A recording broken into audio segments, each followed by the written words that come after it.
Здравейте, прекрасни хора! Днес сте с първи епизод на подкаста Психология на изобилието. И както сте разбрали вече, ще си говорим как да спрем негативните мисли. Това е въпрос, който хората се задават много често. Един доста наболял проблем е. И ако вие някога сте си задавали този въпрос всъщност, тогава днес ще разберете и ще усетите едно изключително облегчение от това, че ще разберете всъщност как да го направите, ще знаете отговора и че всъщност не е толкова трудно да спрете негативните мисли, стигат да знаете как. Разбира се, негативните мисли са като може да го определим като навик. Те са нещо, което идва от подсъзнанието ни. Ние не можем съзнателно да го контролираме. Но преди да започнем с начина, по който всъщност да го направим, искам първо да разберете колко е важно ние да заместим негативните мисли с положителни, защото ще ви дам един пример, който сигурна съм, че повечето от вас ще разберат. Сутрин, когато станете, сутринта ви определя целият ден. Много често го чувам това и като израз, а и аз самата съм го изпитвала на свой гръб, че каквато е ти е сутринта, такъв ще ти е и деня. Не случайно е така. Много е важно в началото как ще си програмираме нашето съзнание и подсъзнание за това как ще се чувстваме и изобщо даже какво ще се случи през деня.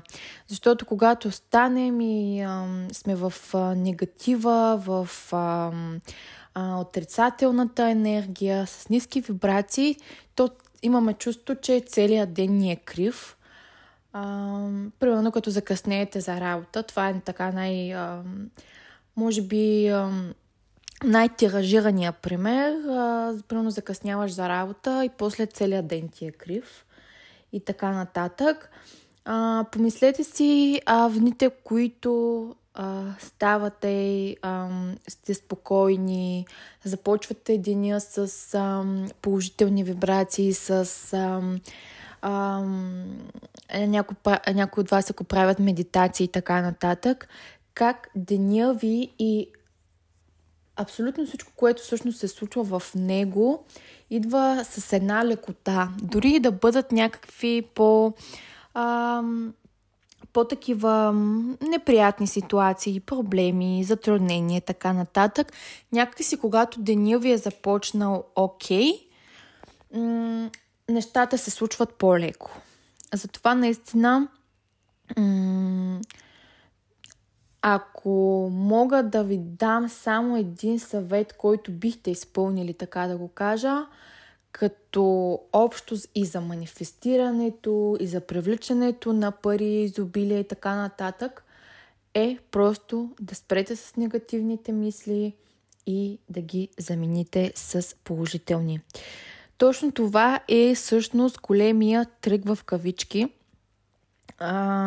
който ви е нужен, за да почнете вие да привличате всичко положително в живота си. Представете си едно трънче, в смисъл едно растение, един трън, който ние трябва да го извадим, да го изкореним и остава една дупчица, където ние трябва да засадим едно красиво цвете. Точно така, всъщност се изкореняват и негативните мисли и се засаждат положителни на тях. Няма как да привличате всичко, което искате в живота си, положително, изобилие, пари, любов, всякакви такива неща, когато мислите негативно. Това е все едно да сте сложили една огромна бетонена стена пред себе си и да очаквате тези неща да дойдат към вас. Това няма как да стане, скъпи хора. Промяната, винаги сме казвали, че започва от нас. Ние сме в нас има всичко това, което се нуждаем, за да получим всичко това, което искаме. И тук ще ви дам един пример, за да разберете колко всъщност нашия мозък вижда негативното. Като разбира се, благодарение на това, чисто еволюционно, ние сме еволюирали, нали, сме стигнали до тук, до където сме, защото и в миналото е имало нали, такива ситуации, в които ти просто трябва да предвидиш негативното, за да оцелееш, мъжа да защити жената, семейството и така нататък. Но в днешно време прекалено много се вталясваме в този негативизъм, защото просто е по-лесно. Негативните мисли са повече от положителните и просто се оставяме на течението, да си мислим така и да не правим нищо по въпроса, защото, скъпи хора, да мислим положително е работа. Работа като всеки един друг навик. Като това да станеш и да си измиеш зъбите. Т.е. ти трябва да го направиш. Трябва да положиш някакво усилие. Все пак това е един от основните вселенски закони, че не можеш да получиш нещо преди да дадеш в замяна. Тоест, вие трябва да положите някакви усилия, за да преобърнете този процес от негативни в положителни мисли. Да се върна на експеримента с белия лист. Ако имате един бял лист пред себе си, т.е. аз ви покажа един бял лист, А4 обикновен, и на него сложа една черна точка. От маркер или от химикал, няма значение, просто една точка. И когато ви го покажа този лист, вие какво ще видите? Вие, 99-98% от хората, ще видят черната точка. Изобщо няма да забележат, че всъщност аз им показвам един бял лист. Тоест, ние сме фокусирани в негативното, а не около него в положителното. Следващия път, когато имате такива, попаднете в такава ситуация, замислете се за този експеримент и ще започнете малко по малко. Това, разбира се, е процес, няма как да стане от днес за утре. Вие да виждате положителното, да насочите съзнанието си към положителното и, както се казва, във всяка ситуация трябва да виждаш кое е доброто, кое е положителното. Има една доста клиширана фраза, но е доста истинска, като почти всяка клиширана фраза, а тя е: радвайте се на малките неща. Много хора, когато им кажа радвайте се на малките неща, го приемат така доста буквално, доста дори понякога агресират. Особено в практиката примерно се сещам сега за един случай. Жената, нали, дойде на консултация, нали, имаше проблеми и така нататък. И каза, че не е щастлива в семейство, така нататък. И аз си казах: добре, какво правиш за себе си? Кой е този момент в деня, който ти си удовлетворена, щастлива, в хармония с себе си? Имаш ли изобщо такова нещо, хоби, за нещо да се захванем? И тя веднага агресира, че вие не чувате ли какво ви казвам, мъжа ми, детето ми, котката, кучето, шефа ми, колегите, така нататък, така нататък. И аз казвам: добре, това всичко нали го разбирам, но вие не сте били така цял живот. Тоест, като отново се повтарям, но като всяко едно нещо, ние трябва да положим усилие, за да получим това изпълване на душата, на сърцето, на ума, на съзнанието, на абсолютно всичко с тази благодарност, тази любов. И тук не ви казвам, ако имате кофти ден, вие да седнете и да кажете, какъв як ден имах, колко всичко е окей, нищо, че са дошли някакви проблеми в живота ми. Аз си затварям очите, съм конска паци и всичко е окей. Не. Тук искам да ви кажа, че вие много бързо може да си вдигнете вибрациите, каквото и, почти каквото да се случи, вие много бързо може да се вдигнете вибрациите, дори когато излезете навън или на разходка, няма значение, видите някакво цвете на поляната и просто се зарадвате, ама наистина се зарадвате. Обърнете му внимание, доближите се до него, разгледате шарките му, докоснете го дори и после да благодарите, че примерно вие виждате това цвете, че то е толкова красиво и така нататък. Или ако някой колега просто ви каже една добра дума, вие благодарете на него, благодарете и в съзнанието си, че някой ви е оценил и така нататък. Тук отново се връщаме за изследването и упражнението с белия лист. Може целият ви ден да е окей, всичко да е наред, някой да ви каже една крива дума или нещо кофти да ви се случи и вие си мислите, че целият ви ден е провален, което не е така. Вие трябва да просто да преобърнете.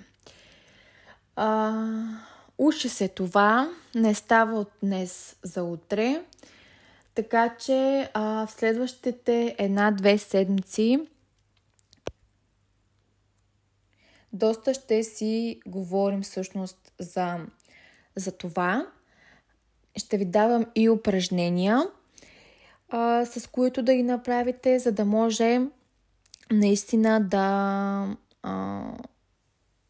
да започнете да го правите като навик. Благодарността, както знаете, е най-мощният инструмент. Тя е с тя е в най-високата вибрация и когато благодарите, наистина нещата придобиват друг смисъл. И тук наистина искам просто да ми се доверите и да го правите това 7 дни. Не искам повече от вас. Да го направите истински. Ако трябва, наистина населете се дори да го направите 7 дни, за да видите каква е разликата. Ако не ви се пишат благодарности, другото нещо, което може да направите, най-малката стъпка, която може да предприемете още сега в момента, докато слушате този подкаст, е вие да благодарите за нещо. Аз всяка сутрин първата ми мисъл, която идва в съзнанието ми, когато си отворя очите, когато се събуждам, е благодаря за новия ден. Благодаря за новата възможност. Благодаря, че днес ще ми се случи. Дори само едно изречение да е, примерно благодаря за новия ден, вие ще усетите разликата. Направете го още сега, просто благодарете за нещо и искам да си поемете дълбоко въздух и всъщност да благодарите и да усетите как цялата ви енергия се променя и как в тялото ви влизат едни емоции, които просто са хубави. Просто в момента аз го правя за себе си и дори виждам, че съм настръхнала в момента. Просто защото биохимията е толкова толкова силна, че виждате колко за малко време може да вдигнете вашите вибрации. И всъщност, когато вие сте на високи вибрации, всичко друго негативно, което идва към вас и се опитва да ви застрелва, то не може да ви стигне. Просто защото вие сте горе. Представете си една пирамида или един връх то просто не може да ви стигне. То не може да диша там. Кислорода за негативните неща, той не може да стигне до върха. Искам да го направите това нещо и да ми напишете като коментар, ако сте го направили, как сте се почувствали. За да видят и другите хора всъщност, че се случва и всъщност е толкова лесно. За негативните към положителните мисли. Искам да обсъдим как всъщност в съзнанието ни идват мисли, много мисли на ден, стотици хиляди мисли, и много от нас всъщност не знаят, че тези мисли, първо, те са автоматични, второ, 90% от тях не са истина. Тоест, вземете, например, ако примерно сутринта ви дойде мисъл, аз съм, не знам, аз съм смотана, примерно. Сутринта ви дойде такава мисъл. После нещо се случва през деня, така нататък. След обяд нещо суперско става в живота ви и казвате, аз съм супер, така нататък и така нататък. Някаква такава положителна мисъл, която е в контра на първата от сутринта. И съвсем логично е тук да си зададете въпроса, добре аз дори в един ден получавам една мисъл с две различни насоки. Хем отрицателната, хем положителната. Ама то не може и двете едновременно да са верни. Така че тук съвсем на практика ви показвам как нещата, които мислите 90% не са така. И всяка една мисъл вие трябва да я поставяте на тест. Това и както отново всичко изисква работа. Но когато свикнете вие да го правите, буквално тези неща ще се случват за милисекунди. Тоест, когато ви дойде една негативна мисъл, примерно аз съм примерно непривлекателна, хайде, или не се харесвам, никой не ме харесва и така нататък. Или колко си просто. Някакви такива негативни, които съм сигурна, че всяка една от вас, за съжаление, е минавала през ума и съзнанието й. Да се замислите колко факти има за подкрепа на тази мисъл и колко факти има против. За да видите дали наистина е така. Защото аз може да си казвам, аз съм много смотана, но всъщност да съм постигнала толкова много неща. Семейството ми да ме обича, децата ми, мъжа ми и така нататък. Колегите да са ми казали днес браво и така нататък. Просто трябва да видите фактите, не това, което вие си мислите. Защото веднага той е като, как да кажа, като един рояк. Т.е. когато се появи една негативна мисъл, вие започвате да я подхранвате, тя става голяма и изведнъж на тази негативна мисъл идват още стотици. Тоест, вие това, което храните, когато храните негативната мисъл, те идват още негативни мисли. Така че това е единият от начините, които може да променят живота ви, да променят ежедневието ви и вие да не сте в тази ниска вибрация и в тези негативни емоции.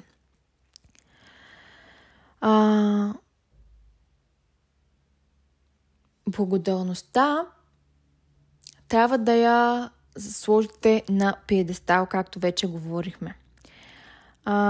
Благодарете за всички неща, които имате в живота си. Благодарете за всички неща, които искате да имате в живота си. И благодарете така, сякаш че вече ги имате.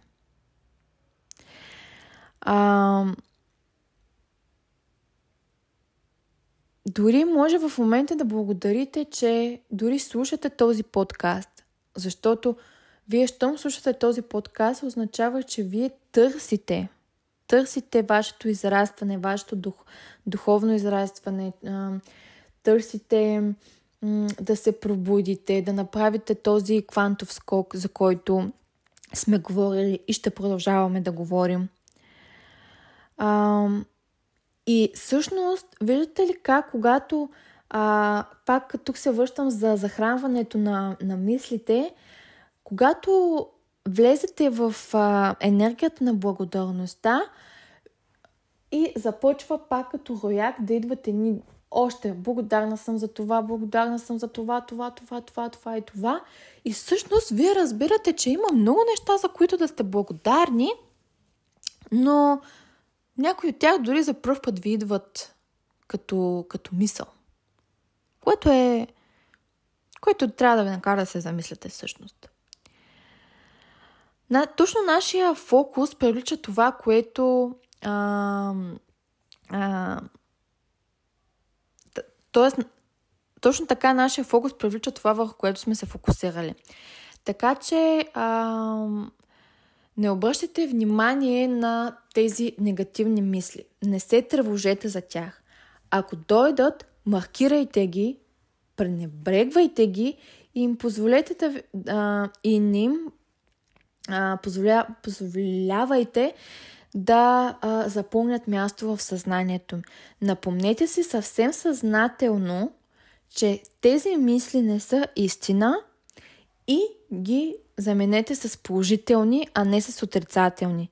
Просто им кажете чао, довиждане. Това не е истина. Аз ще мисля позитивно.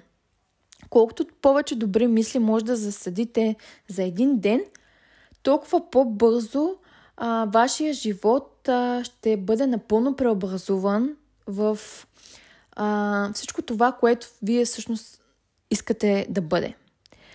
Ако вие прекарате дори един ден, говорейки само за добри неща и казвайки благодаря от сърце и душа за всяка възможност, вие ще се изумите от вашето утрешно съзнателно. Мислейки добри неща е точно това ще дам връзката с засаждането на семена. То е точно като засяването на семена, докато вие мислите добри неща, вие ще се радвате на красиви цветя с различни цветове, аромати и така нататък, а не на кафеви бодли, така да се каже, които просто ви нараняват.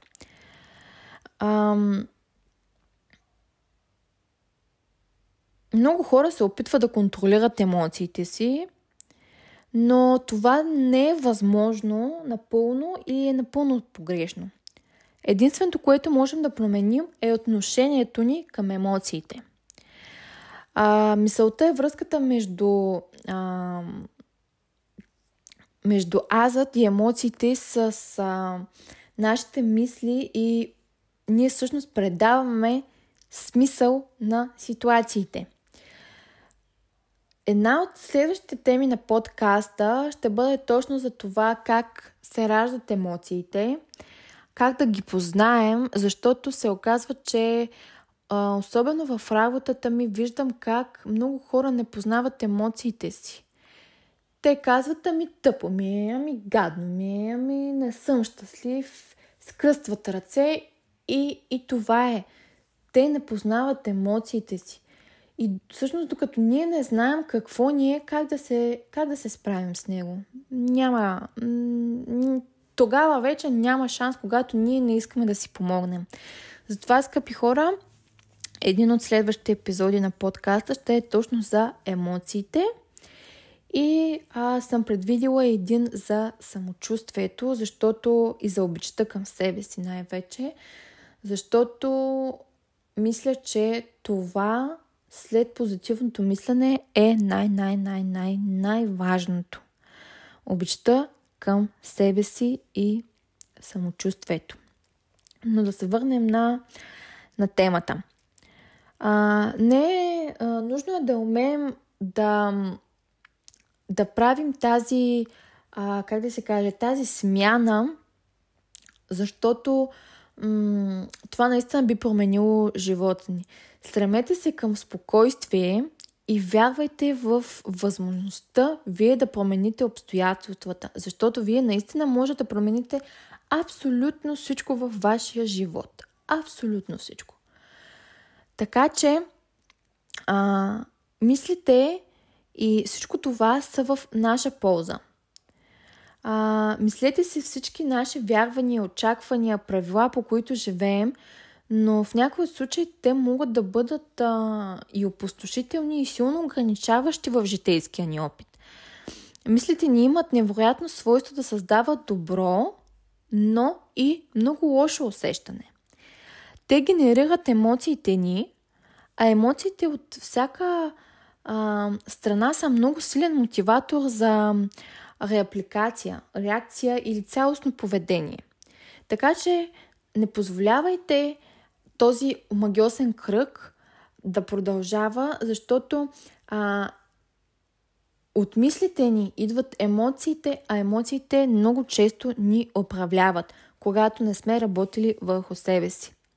Фокусирайте се върху успешните резултати, без да си поставяте излишни бариери, кое може и кое не може. Вие не знаете какво може и какво не може. Ние сме нашите мисли, чувства или поведение. Може да не харесваме държанието си, но би било глупаво да определяме себе си спрямо това.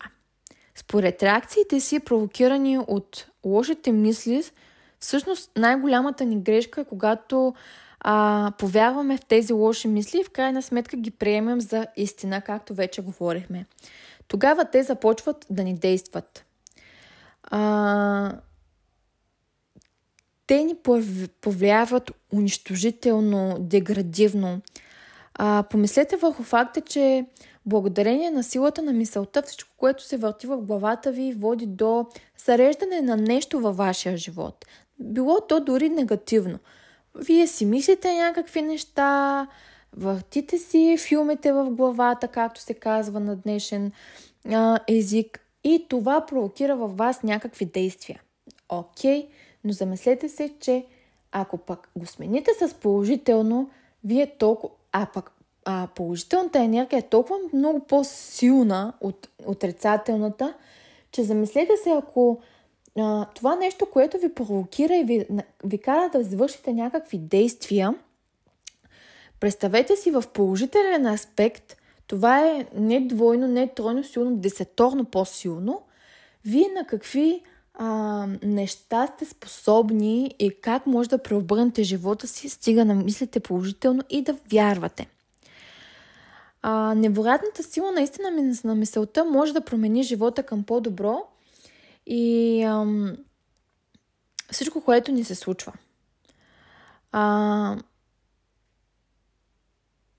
Успешните хора имат точно този начин на мислене. Никога няма да, ако сте гледали интервюта или сте чели биографии и така нататък, никой успешен човек не мисли, т.е. в момента вече не мисли негативно, не мисли от позицията на жертва и така нататък. Може тук да си зададете въпроса защо е така и защо тези хора успяват и кое е общото помежду им. А всъщност точно това е общото.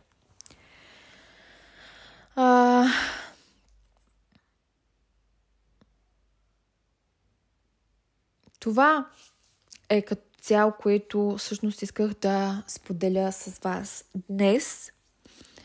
Надявам се да сме засели семенцето на това да мислите положително. Направете това упражнение с благодарността. Като първа мисъл, дори и сега, и сутрин, и вечер. И ще продължим следващия път. Освен с подкаста, разбира се, ще ви пусна и упражнение и практики за благодарност и практика за превключване на позитивни мисли от негативни. Благодаря ви, че стигнахте до тук с мен. Бъдете здрави, мислете позитивно и имайте прекрасни дни, прекрасни отношения, изпълнени с любов, най-вече към себе си. И се радвайте на малките неща.